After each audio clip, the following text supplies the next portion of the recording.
안녕하세요. 이혼하거나 고쳐 살거나 주쌤입니다. 우리는 배우자 외도를 알고 나서 배우자한테 깨달음을 기대합니다. 이 사람이 자기가 한 짓에 대해서 깨달아야지 다음에 또 이런 일이 없을 텐데, 이 사람이 자기가 어떤 짓을 저질렀는지 진심으로 반성하고 뉘우치고 깨달아야지 다시 가정을 소중히 여기고 잘할 텐데, 깨달아야 나한테 좀 잘할 텐데, 나에 대해서 고마움을 느낄 텐데 하는 생각에 이 사람이 좀 깨달았으면 좋겠다 굉장히 강하게 바라게 돼요. 네가 도대체 우리 가정에게 나와 아이들에게 어떤 짓을 저지른 것인지, 그리고 너는 지금 내 탓만 하고 나를 나쁜 년놈으로 만들고 상간자가 굉장히 좋고 이상적인 대상이라고 생각을 하지, 너 알고 보면 걔가 네 인생 망치는 사람이고 걔가 너 이용한 거야. 왜 그걸 몰라? 왜 나의 진심을 몰라줘? 그걸 좀 빨리 깨달아야 할 텐데, 이렇게 이 사람이 깨닫기를 정말 바라게 돼요. 그래서 상담을 하면서도 저한테 지금 말로만 미안하다고 하는 것 같고 진심으로 반성 안 하는 것 같은데 진짜 진심으로 뉘우치고 깨닫는 날이 오기는 할까요? 막 이렇게 이야기를 하세요. 이렇게 배우자가 깨달았으면 좋겠다라는 생각이 있으니까 이 사람을 깨우쳐주기 위해서 이제 말을 많이 하게 됩니다. 걔가 너 사랑한다고 하면서 너한테 해준 게 뭐가 있어? 너 이래저래 이렇게 한 거, 그거 정말 나한테 큰 상처를 준 거고, 너가 그러면 안 되는 거야. 너가 이런 짓을 저질러서 애들이 얼마나 지금 고통스러워 하는지 알아? 앞으로 우리 애들 미래에 네가 끼친 영향을 알기나 알아? 너 정말 반성해야 돼. 너 다시는 이러면 안 돼.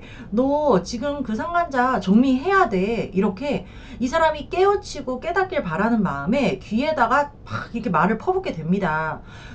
대화를 하기 싫다고 돌아 앉은 사람 뒤통수에다가도 때려봤고요. 막 집을 나가는 사람 귀에다가도 막 꽂아 넣고 싶어져요. 도대체 왜 그걸 몰라 하면서 내가 얼마나 괴로운지, 네가 저지른 짓이 얼마나 나쁜 짓인지, 앞으로 네가 어떻게 해야 되는지를 이 사람을 말로 설득을 하고 이 사람 그 머릿속에 주입을 시켜주고 싶어지는 겁니다.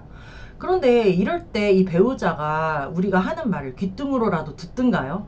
뭐 앞에서는 듣는 척이라도 할 수 있겠죠. 그런데 사실상 머릿속에는 상간자 지키고 싶다. 상간자랑 계속해서 만나고 싶다. 아, 내가 어쩌다가 들켜가지고 이 수모를 당하고 있을까? 내가 언제까지 이걸 당하고 있어야 될까? 하는 그런 이기적인 마음이 더 크게 자리 잡고 있지. 아, 정말 내가 우리 배우자의 마음을 아프게 했구나. 내가 정말 우리 가정을 망가뜨릴 뻔했구나. 내가 아이들에게 죽을 죄를 지었구나 라고 깨우쳐지지는 않는다는 거예요.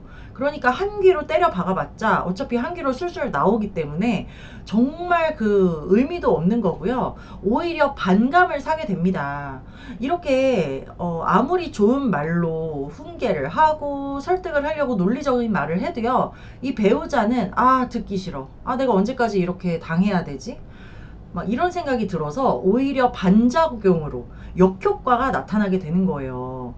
너 언제까지 그런 얘기 할래? 너 나 용서하기로 했잖아. 왜 자꾸 지난 얘기를 해? 내가 얘기했지. 과거는 중요하지 않고 앞으로 우리 부부 잘 살기만 하면 된다고. 근데 왜 또 그 얘기를 하니? 내일 출근하는 사람한테 또 그 얘기 해야겠어? 피곤해. 저리 가. 이렇게 오히려 나쁜 반응이 나오게 되고요. 조금이라도 반성의 마음이 들 뻔했던 사람도 이 옆에서 우리가 하는 소리를 들으면은 억울한 마음이 더 들어가지고, 나한테 네가 그런 말 할 자격이냐 있어? 막 언제까지 이럴 거야? 이럴 거면 이혼해. 너랑도 못 살겠다. 이렇게 나오게 되니까 이게 의사소통의 악순환이 되어버리는 겁니다.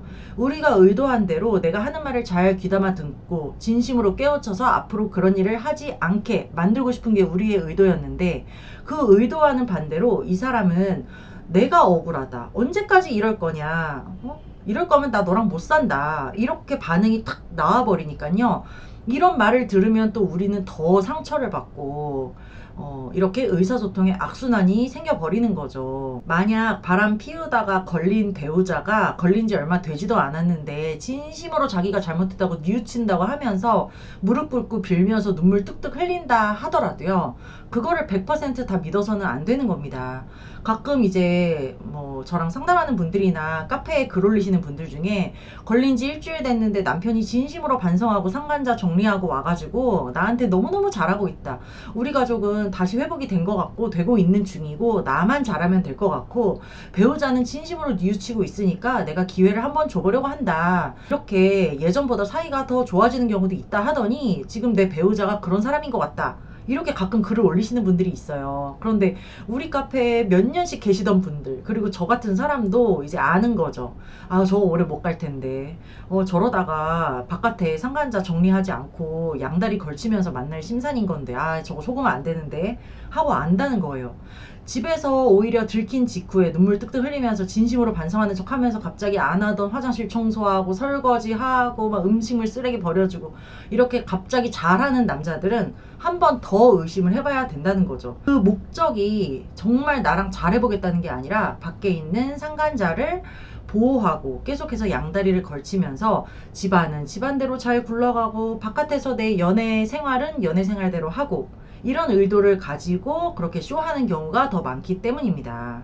그래서 제가 이 배우자가 깨우치는 거, 깨닫는 거, 진심으로 반성하고 뉘우치는 거 그런 거 사실 별로 중요하지 않고 그거는 신만이 할 수 있다 이렇게 말씀을 드려요.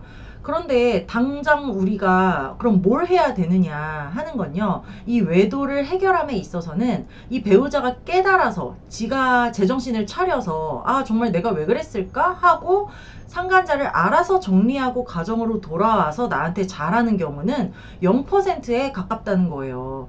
그럼 어떻게 해결하냐면요. 이 사람이 깨우쳐서 돌아오는 게 아니라 내가 상간자를 상대를 해서 상간자가 내가 무서워서 자기가 다칠까봐 혼비백산해서 이 내 배우자를 놓고 도망가게 되는 거 그게 이 외도 해결의 핵심인 거거든요.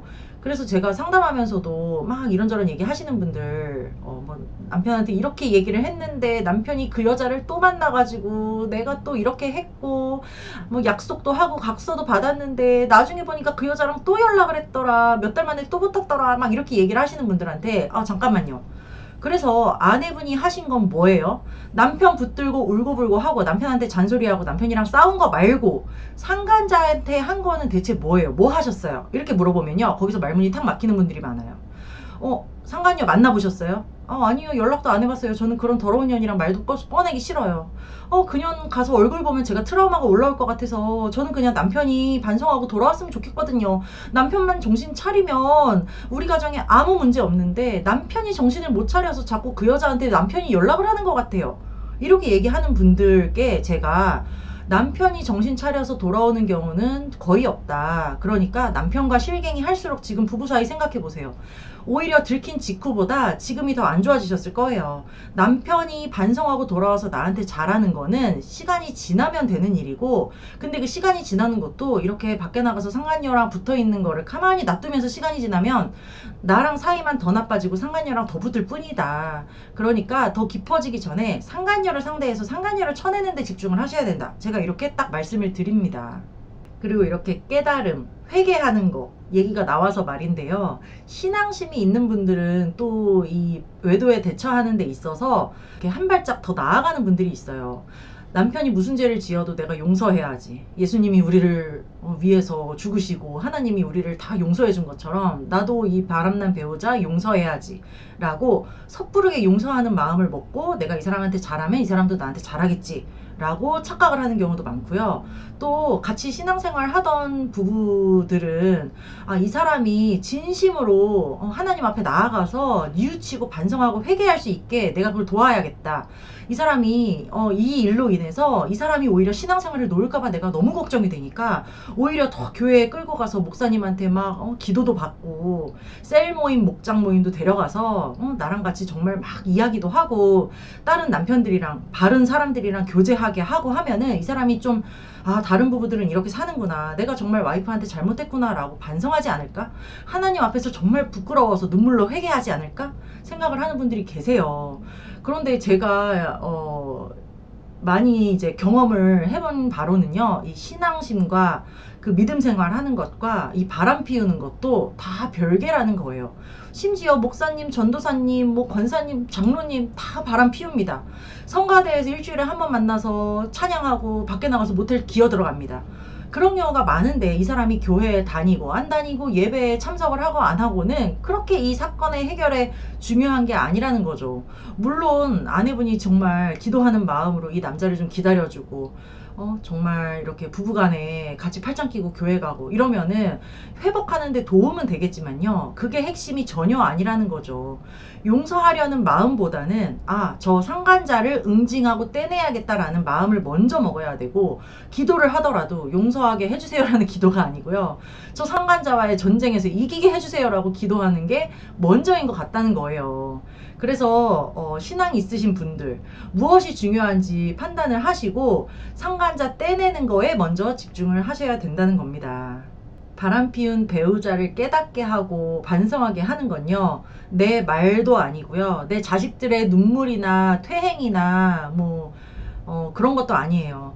바람난 사람들은요, 자식 새끼가 어떻게 되든 상관이 없는 사람들입니다. 제가 엊그제 상담한 분 중에 정말 기가 막힌 게 있었는데요. 그래도 애들을 생각하는 마음은 있겠지, 부끄러운 마음은 갖고 있겠지 라고 생각을 했었는데, 이분이 증거를 찾다 보니까 이 남편이 바람을 피우면서 상간녀들한테 자기의 가명을 알려줬는데 그 가명이 자식 이름이더라는 거예요. 바람을 피우고 상간녀들을 만나서 놀아다니면서요, 자기 이름을 얘기하지 않고 자식 이름을 얘기하면서 다녔대. 그러니까 그거를 보고 나서 그게 이제 상징적으로 팍 와닿은 거죠. 이 새끼는 자식한테 부끄러운 것도 없구나. 그게 그 이름 석자로 딱 드러난 거예요. 이렇게 자식 새끼가 죽어나가든 학교를 관두든 입원을 하든 정신과를 다니든 이 새끼들은 상관이 없는 사람들인데, 너 자식 생각해라 라고 백날 귀에다 꽂아댄들 이 사람의 그 외도 행위를 멈추지는 않더라 하는 겁니다. 신앙생활도 마찬가지예요. 제가 말씀드렸듯이 매주 교회 나가서 예배 드린다고 나가서 바람 안 피는 거 아니거든요. 그러니까 내 말도 자식 새끼도 신앙생활도 이 사람이 반성하고 진심으로 뉘우치게 하는 데는 도움이 안 된다. 그러면 대체 이 사람이 언제 뉘우치냐? 그러면 영원히 이 사람은 뉘우치지 않을까요? 제가 언제까지 그렇게 살아야 될까요? 하시는데요. 그거는 진짜 시간이 해결을 해주더라고요. 근데 아까 말씀드렸듯이 시간도 상간자랑 붙어먹는 동안에는요, 이 시간이 지나면 지날수록 이 사람이 더 못 깨우치게 되는 거지 깨우치지 않거든요. 상간자를 떨어뜨리고 나서 최소한 6개월에서 1년은 지나야 이 사람이 반성하는 마음이 생기는 겁니다. 그게 진짜 반성하는 마음인 거예요. 들키자마자 무릎 꿇고 눈물 흘리면서 미안하다 하는 게 그거는 진짜 가짜 반성이고요. 진짜 반성은 상간자가 떨어져 나가고 나서 이 사람이 상간자와의 그 쾌락에 도파민의 뇌가 푹 절여져 가지고 아주 제정신을 못 차리면서 살다가 어떻게 해서 억지로 아내분이 또는 남편분이 상간자를 떼냈어. 응징하고 상간자와 딱 끊어냈어. 그때 처음에는 이 사람이 막 지랄 발광을 하고 발작을 할 수도 있지만, 시간이 지나고 나서 뇌에서 상간자의 물이 빠지고 도파민이 빠지면 그때서야 제정신으로 돌아와서 내가 그동안 뭘 한 거지? 내가 진짜 미쳤었구나. 내가 내 인생 망가뜨리는지도 모르고 저 연놈의 농간에 내가 놀아난 거구나. 생각해보니까 저 상간자가 진짜 나쁜 연놈이었네 라고 스스로 생각하게 되면서 깨우치게 되더라 하는 거죠. 제가 상담하면서 몇 년 동안 간간히 연락 오는 분들도 몇 분이 계시거든요. 그분들한테 들은 이야기들이 있습니다. 어느 날 갑자기 저한테 막 1, 2년 만에 연락이 와요. 그래서 무슨 일인가 하고 이제 들어보면, 아니 선생님, 갑자기 남편이 회사 출근을 했는데 점심시간에 전화가 와서 갑자기 저한테 미안하다고 하는 거예요. 제가 지금까지 그 사람 반성하게 만들려고 너 잘못했다, 나한테 진심으로 사과해라, 너 진짜 제정신이냐, 백날 얘기해도 못 알아듣는 것 같아서 저 그냥 포기하고 살고 있었거든요. 그런데 갑자기 2년 만에 저한테 이렇게 미안하다고 진심이라고 하는 저 심리가 뭘까요? 이렇게 이야기를 하세요. 그게 진짜 반성인 거죠.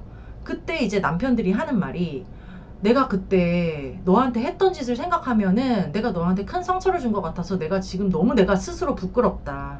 너 그때 어떻게 견뎠니?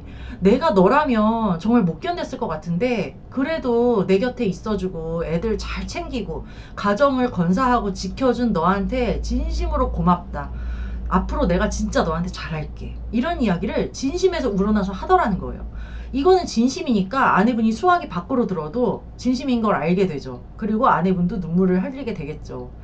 요 순간을 기다리면서 우리가 그냥 요 시간을 버텨내야지, 내가 지금 당장 이 사람이 후회하거나 반성하지 않는 것 같아서 자꾸 이 사람이랑 싸우자고 들면요, 오히려 반성을 할 시간도 전에 이 사람이 튕겨져 나가고 나만 더 상처받고 악순환을 거쳐서 결국 가정이 깨지게 되는 경우가 많다는 겁니다.